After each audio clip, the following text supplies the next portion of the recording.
Support in a box is our attempt to correct some of the issues that we have downrange. We created a support in a box, which is essentially an entire support section that is dedicated specifically for that GCS that we are maintaining. We got a Ace Reaper exercise and we took a look at the con-op for it and realized very quickly there's no way we'll be able to support this with our current equipment.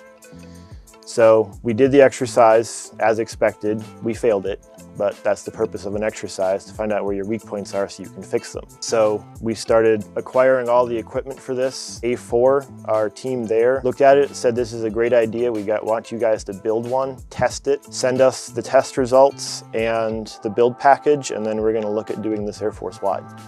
For Creech, I expect it to have many of them, so that way we can then pick and choose which ones we send out where. That'll give us the ability to be flexible with whatever mission set that we require to send out.